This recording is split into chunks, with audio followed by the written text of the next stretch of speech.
James గారు నాకు కనీసం ఒక 2-3 గంటలైనా మాట్లాడొచ్చని చెప్పారు. అలా చెప్తుంటే బాగుండదు అనుకుంటున్నాను, చెప్పలేదు. 9 అయింది, 9:05. ఎన్ని గంటల వరకు వెళ్దాం? భోజనం ఎప్పుడవుతుంది అంటారు? 11 అంటే కొట్టండి, రాళ్ళెట్టు కొట్టండి, మనిషిని కొట్టేసేయండి. ఈ గోదావరి జిల్లాలకు వస్తే తలకాయ నొప్పిదే. అన్నం పెట్టి చంపుతారు, మాట్లాడమని చంపుతారు.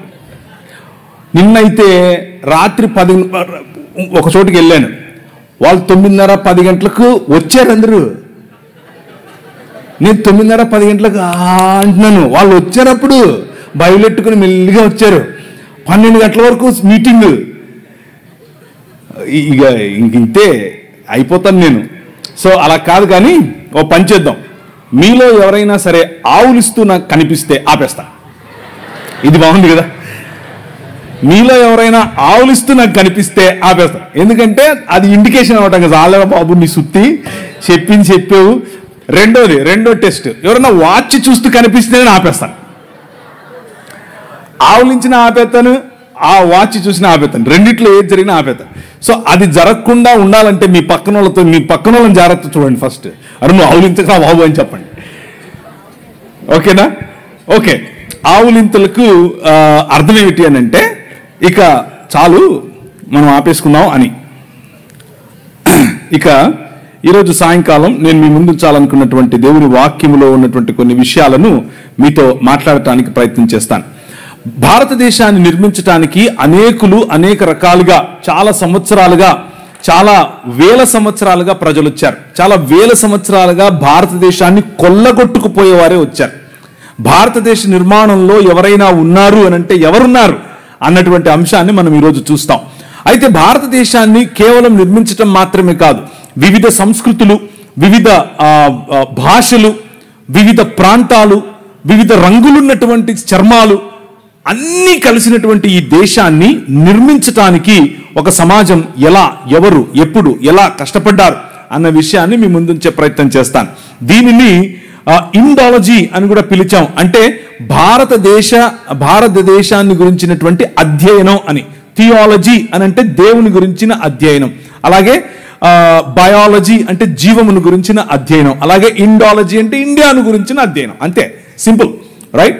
సో ఇండియాను గురించినటువంటి ఈ అధ్యయనంలో ముందు మనకొక పర్స్పెక్టివ్ కావాలి, మనకొక దృక్పథం కావాలి, మనకొక పారాడైమ్ కావాలి. పారాడైమ్ అని అంటే ఆలోచన విధానం. ఈ పారాడైమ్లో ఈరోజు మనకు ఒక షిఫ్ట్ వచ్చే అవకాశం ఉంది. మీ ఆలోచన విధానంలో దేశం పట్ల, సమాజం పట్ల, అన్నిటినీ మించి బైబిల్ మనకిచ్చే అవగాహన పట్ల ఒక పారాడైమ్ షిఫ్ట్ వచ్చే అవకాశం ఉంది. కాబట్టి కొద్దిగా జాగ్రత్తగా వినేందుకు ప్రయత్నం చేయండి. ఇకపోతే ఈ సాయంకాల సమయంలో నేను పంచుకోవాలనుకున్నటువంటి మాటలు మీ ముందు ఉంచుకుంటున్నాను. యుద్ధాల కంటే కూడా దౌత్యపరమైన యుద్ధాలు ఎక్కువగా, అంటే ఒత్తిడి తీసుకుని వచ్చి ఇలాంటి ఆఫర్స్ ఇచ్చి అనేకులను తలతో కలుపుకున్నాడు. ఆయన కుమారుడు, ఆయనకు కొడుకులు లేకపోతే ఒక కొడుకును దత్తత తీసుకున్నాడు. ఆయన పేరు కైసర్ తిబేరియస్. ఆ కైసర్ తిబేరియస్ ను దత్తత తీసుకున్నప్పుడు ఇవాంజెలియోన్ వేయించాడు.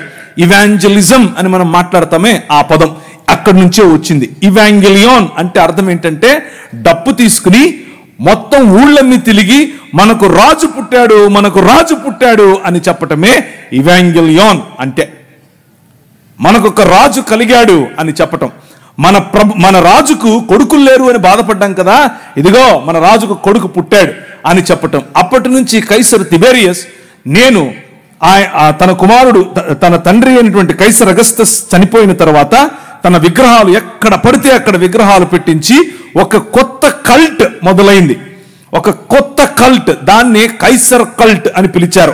The religion of Caesar, Kaiser మతం. ఈ కైసరు మతంలో Kaiser Augustus is god or deified Caesar, దేవుడిగా మారినటువంటి కైసరు కుమారుడైనటువంటి కైసర్ తిబేరియస్ దేవుని కుమారుడు. That was the gospel that they were preaching. ఆ రోజుల్లో వాళ్ళు ప్రచారం చేస్తున్నటువంటి ఈ సువార్త ఇది. మనకు దేవుడైనటువంటి మన రాజుకు కుమారుడు, దైవ కుమారుడు అని కైసర్ అగస్తస్ యొక్క కుమారుడైన కైసర్ తిబేరియస్ ను చూపిస్తున్నారు. ఆ క్రమంలో కైసర్ తిబేరియస్ కాదు, ఐ యామ్ ద కింగ్ అని నిలబడ్డాడు నీ రాజు.